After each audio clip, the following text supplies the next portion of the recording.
Marthandam മേൽപ്പാലത്തിൽ Kerala Tamil Nadu transport ബസ്സുകൾ കൂട്ടിയിടിച്ചുണ്ടായ അപകടത്തിൽ KSRTC driver മരിച്ചു. 2 ബസ്സുകളിലായി യാത്ര ചെയ്ത 64 യാത്രക്കാരിൽ 40ഓളം പേർക്ക് പരിക്കേറ്റു.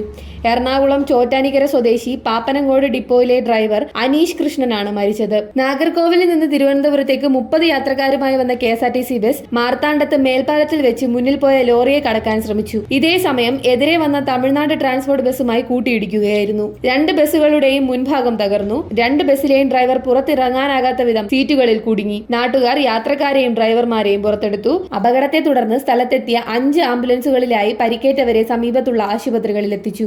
KSRTC ഡ്രൈവർ ഉൾപ്പെടെ 9 പേരെ കുഴിത്തറ സർക്കാർ ആശുപത്രിയിൽ എത്തിച്ചെങ്കിലും അനീഷ് കൃഷ്ണൻ ഉൾപ്പെടെ 5 പേരെ നാഗർകോവിൽ മെഡിക്കൽ കോളേജിലേക്ക് മാറ്റി. ചികിത്സയിലിരിക്കെ അനീഷ് കൃഷ്ണൻ മരിച്ചു. ഭാരത് വിഷൻ, തിരുവനന്തപുരം.